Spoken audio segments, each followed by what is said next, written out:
I'll be discussing about the story regarding Meta's AI profiles. Have you heard of it? No, I haven't heard of it. Okay, so basically, few days ago, not few days, but I'll just tell you how I heard of it. So Meta is introducing AI profiles or AI users into their platforms like Facebook and Instagram. Okay. So basically, there will be AI generated posts and accounts that are completely AI. It's not any human, but they will be posting as if they are human. They will have uh, bios as if they are some human, and they will have a backstory and all and everything. So actually, this they started implementing this in 2023 itself, but there was not much news regarding this, or even if there was, I did not come to know. But recently, what happened is some executive or some chief of some department in Meta said that they will start increasing AI users even more now. So then people started paying attention even more, and they started coming across these AI users, and they started talking and all. So some concerns of this AI users started popping up. For example, there will be increased fake profile interactions. Already there are so many bots. Now a bot which is much more smarter and acts like humans will be present there. So people will not be able to tell if they're interacting with a human or an AI. Then second concern a lot of people said was the impact on advertising metrics and sales, because Meta gives this huge platform, or they tell advertiser that they have a huge platform, so they should advertise on their platform. But now if these advertisements are going in front of AIs, they are not going to buy anything. But in terms of metric, they'll still say that they have this many users, because I think they are considering in this AI users also as the user base. They will be able to manipulate the user count and all. So essentially, advertisers are getting duped. And third concern is regarding vulnerability of elderly users or less tech savvy people who will not be able to distinguish if they're AI users or not. So those are some of the concerns. But after this began to go viral, this AI users, they actually recently, I think they deleted all of those AI users, but they are not. They are the reason they have given is different, and not because of this backlash or these concerns that people are pointing out. They are saying that this AI users is optional. If you want to encounter them in the platform, then you can. Otherwise, you can disable them. But now, for now, the disable option is not working. So anyone who is using the platform will come across AI users. So for now, they have disabled all AI users until they fix the glitch. But they still plan to deploy AI users in their platform. So that is how the story has progressed so far. But I don't understand the strategic objective behind this. Like, what are they trying to achieve by introducing AI users? What is the point? Their main selling point was that, or that is what they advertised right initially. That is a social media's core purpose was for human connection. Now they're creating fake accounts, not some random person creating bot accounts. Meta themselves or the owner themselves are creating AI users. So how does it? What is the purpose? I still don't understand. So yeah, that is all. Yeah, yeah. So initially, what were the purposes of bots before all of this? It's to create engagements. At Initially, yeah, people wanted more views on their pages. okay. That was one case. Then moderation. I think if you wanted to moderate some pages, then you can just create a bot. It'll automatically flag certain keywords and stuff such. So those are some use cases before. But now it is not even a bot like that. It is a entire page that is run by AI. Also, while pretending to be a human, it will post stories as if it really happened. It will post stories of some travel. Then it will give a caption saying, "I felt this way. It was for so much fun and such." But it was just AI generated. Okay, so they So will also post like a human. yeah, there's a few examples going on in the internet. If you search, you'll find them. But yeah, so it's completely fake. I don't see what is the point of having AI users like that. Yes, even from whatever I've listened so far, even I'm not able to make sense of why they are trying to do this thing. From like a Like, technological point of view, it's impressive that yes, they're able to do this, but this does not seem like the ideal use case for these AI models. yes. I mean, for yes, means such kind of technologies are useful in the context of uh, assistant like AI assistants or such kind of things. Mm, What do they call? In some websites, you already find some kind of logo for to navigate the website to answer yeah, some queries. So yeah, for such essentially kind of chatbots in all websites, right? yes, for those kind of so far I have seen a few, but I haven't experienced the quality of those chatbots is very good. But anyways, they're trying. But the thing is that I can see the practicality in those reasons, those areas. But as to Mm, create fake fake profiles and trying to post like a human, yes, I'm not able to figure out as well. So yes, for one of the ideas, one of the aspects could be that they are trying to provide engagement like for other users, but again, it doesn't. That's not the most optimal way to engage other users. yeah, I Means mean you're it's completely unauthentic, I think, yes, because even if for entertainment, people are still engaging with real humans or at least something that real human has created. yes. But this is like I don't see the entertainment point also here.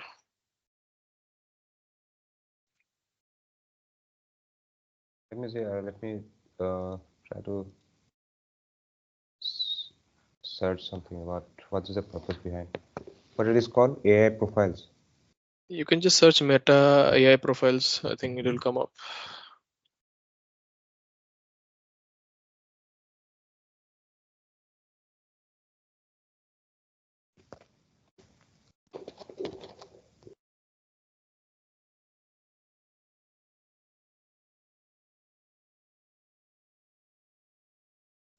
Yeah, even in Perplexity, there haven't been there. Okay, I'll share this one, then you might be able to look. But again, even there isn't much convincing argument there.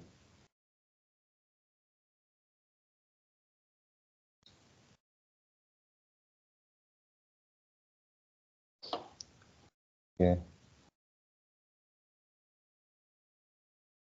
this strategy is part of,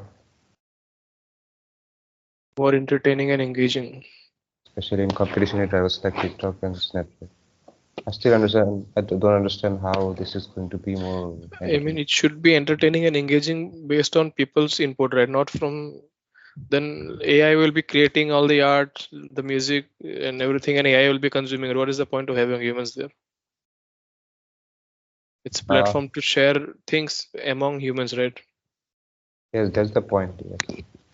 Again, okay, Even if a human being is creating the AI art, let's say they will share it in their account. At least there will be at least the prompt was written by human. We can say that. yes, But this is completely fake, right? yes, exactly. I mean, even the intended output of the strategy is not going to work out. Okay, I understand that. Okay, the objective of an social media company is to engage, to have interaction between humans. But again, for a profit-making company, they are going to do whatever it takes to generate uh, profits. And for to generate profit, their content, whatever they are, content that they're providing in their platform that should be entertaining and engaging. But I don't think so that such kind of fake AI, means AI pretending to be humans, that isn't going to be any more entertaining or engaging. I don't think so. So doesn't make sense in any way. So Yeah. yes. Then again, I think so. I might have to look much deeper before trying to come up with some other arguments. But yeah, on the face of it, from the initial understanding of what I have understood so far, yes, I don't find much merit to this idea. Yeah. Yeah. But I think they are bullish on this. Let's see what happens.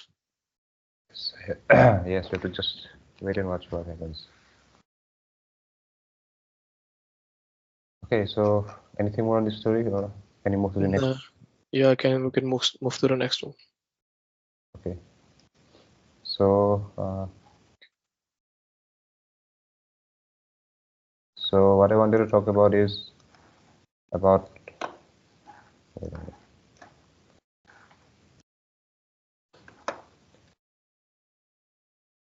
so the main story that I'm going to discuss is uh, about the video. This concerns the video game industry. So right now, as per the article that I've read, it says that the video game industry is facing a crisis. This crisis is due to the rising cost of producing games with uh, greater high fidelity graphics, but they are not getting that amount of financial return. That means producing a high level of high fidelity graphics games is giving them diminishing returns. So that's what they have been that's what they have realized uh, recently. All these gaming studios. So for example, they have given this example that the Spider-Man 2 game, which was released in 2023, cost nearly 300 million US dollars to build. And I think so, although that it was profitable, but still the scale of this cost means it's almost not almost it's equal to building of it's equal to producing a movie. Even some movies cost cheaper than $300 million to build. So building games with high graphics is getting much expensive and more expensive over time.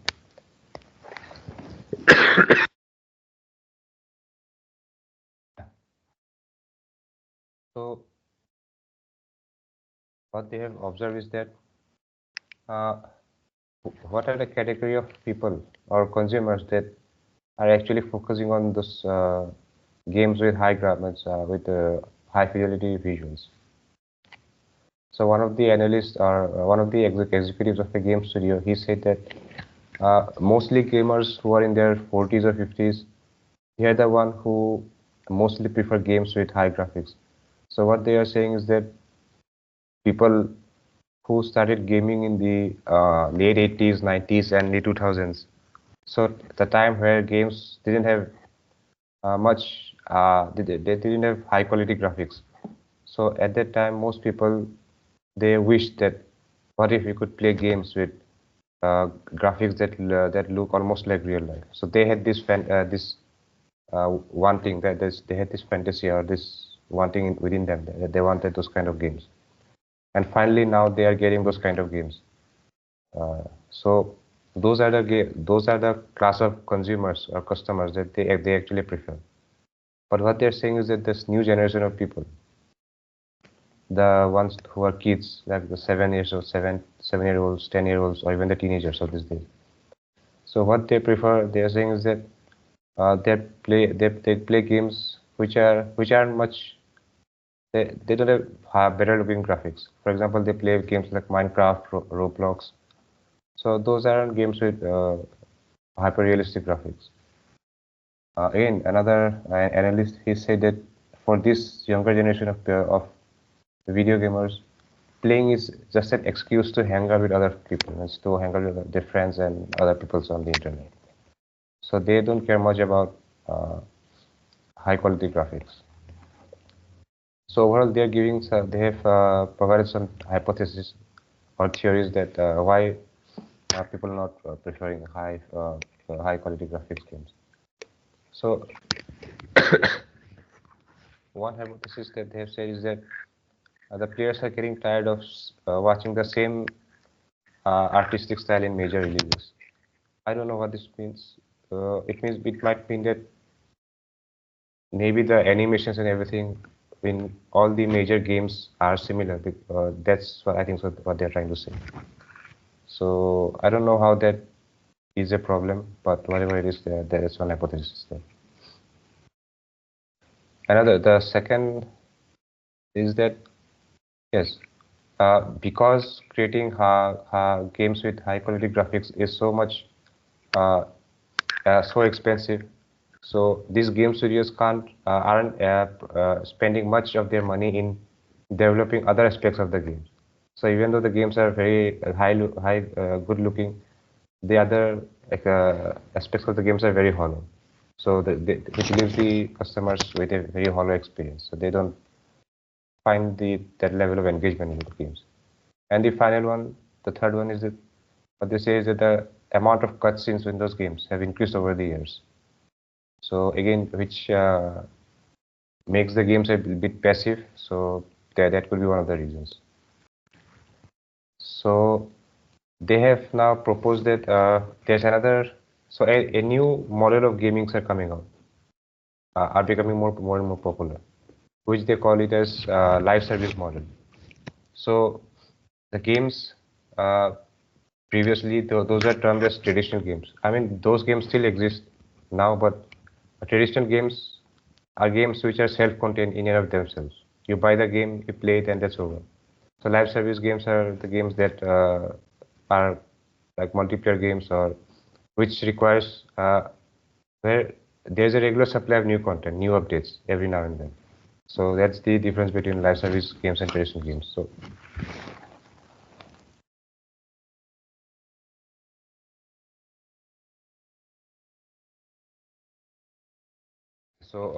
Yeah, that's the difference between live service game and traditional games.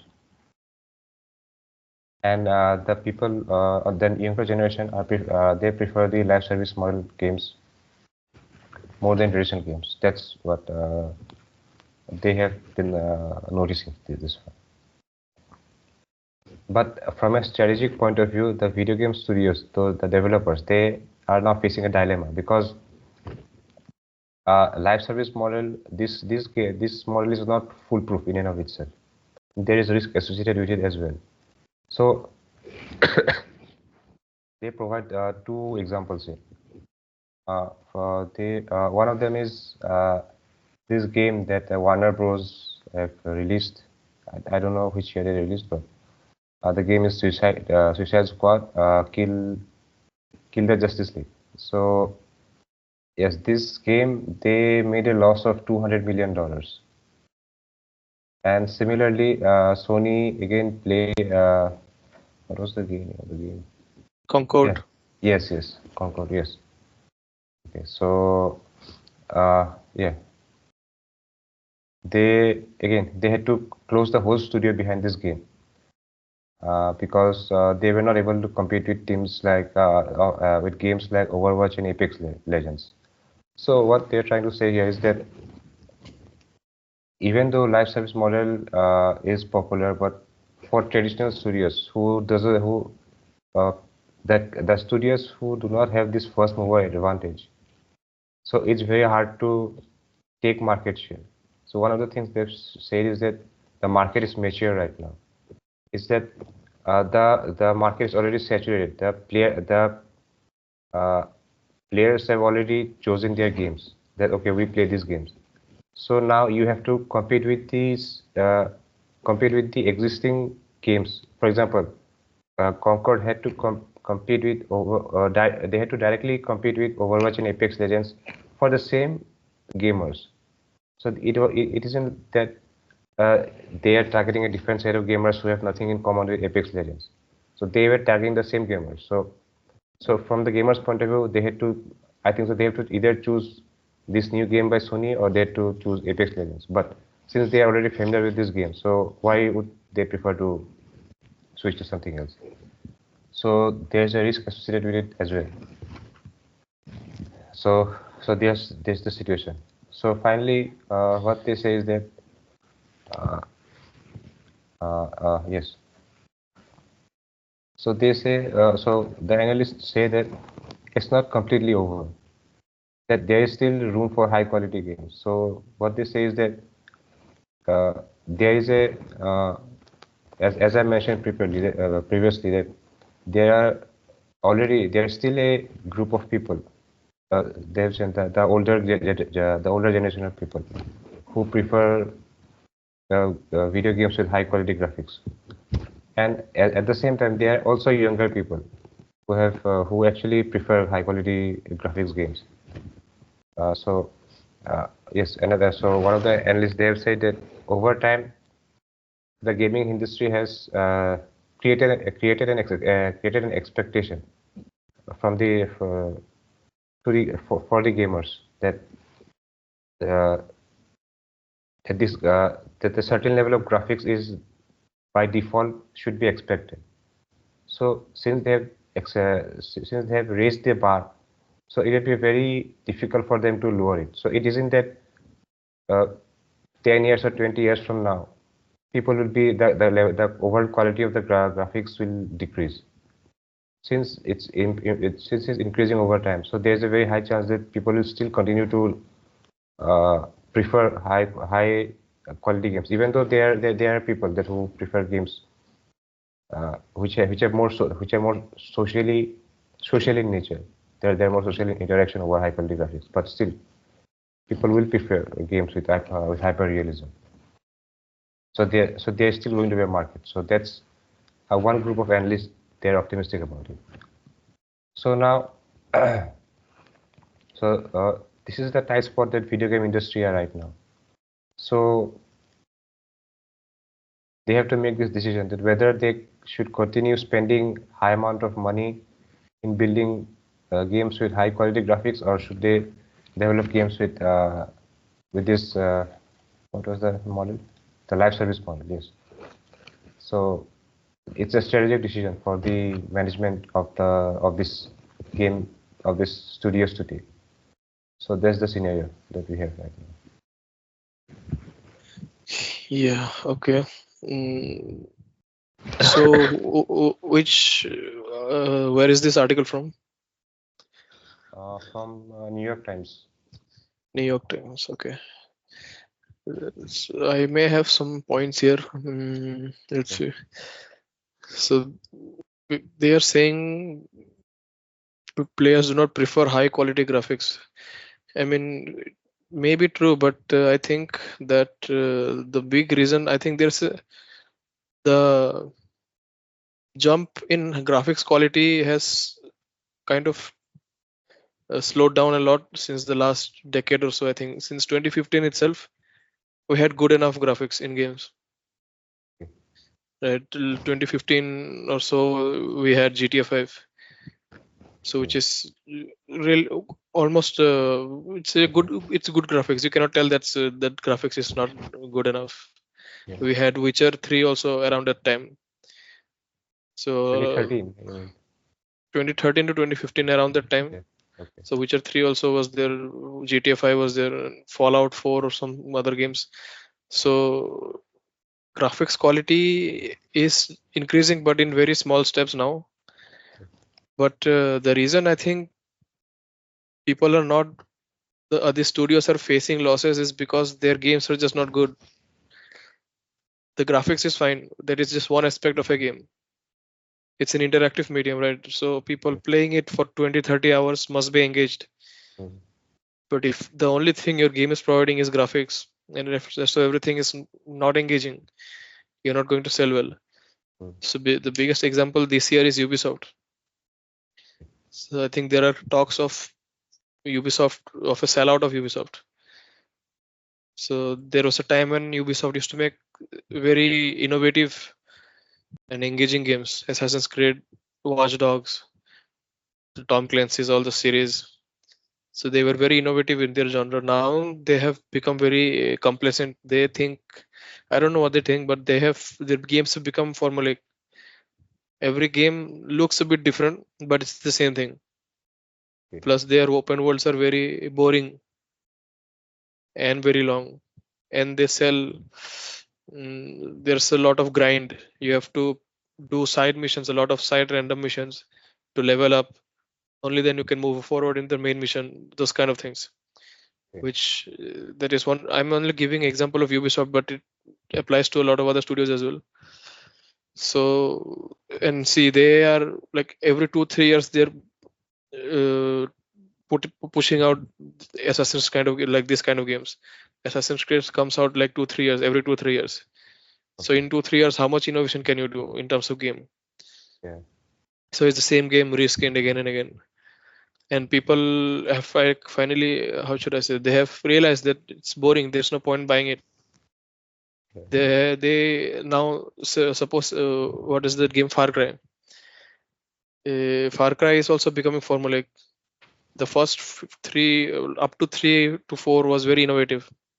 Then they've start pushing out the same system, same, just it looks different. Then they are branching out in terms of the skin again. So they released some avatar game, Ubisoft, which is avatar in just skin, but the gameplay mechanics and everything is Far Cry. It's just Far Cry. So then similarly for Assassin's Creed, they came up with some Star Wars game. That is, it just looks like Star Wars. I mean, the characters are a bit different, but the gameplay mechanics and everything is just like Assassin's Creed.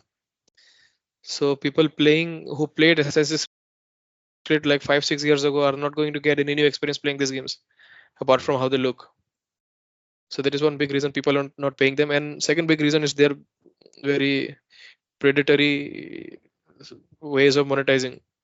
So they will slow down your progress, and if you buy some things from their store, then you can progress faster. So that is one reason. And if you look at the past 2-3 years of, there's this thing called the Game Awards, right? So they will award the best game of the year and all. There will be nominees and stuff. So this year, the Game Award was won by a game called Astrobot. Have you heard of it? No, I haven't. It's a very childish platformer kind of game. Okay. So and it's like there are mascots for different companies and all, right? Yes. So Astrobot is a mascot for PlayStation. Okay. So it's not like it's a very childish platformer kind of game, and it was up against games like Black Myth. Wukong, you must have heard of that. Maybe. Yeah, and many other high fidelity games were there. Okay. But the winner was a 2D platformer. Okay. And one of the other nominees for the game of the year was a game called Balatro. Okay. It is a card game. Okay. Which is built by one person. So you can see that people are focusing more on experience of the game rather than how they look, because how they look 10 years ago is not much different from how they look now. There is very little difference, apart from the only big leap in technology was RTX, the ray tracing, which most people cannot implement because it is very taxing on the hardware. So the biggest difference is not visible to most people. So yeah, and I think, yeah, the overall conclusion of this point I'm trying to say is people are focusing more on game mechanics rather than just beautiful graphics. So they will not say no to beautiful graphics if there is good game mechanics. For example, last year or the year before that, the game award was won by Elden Ring, which is a very high fidelity game. But compared to all of this other generic kind of open world, it is a very unique experience. So there's still scope for high fidelity as long as the game is engaging.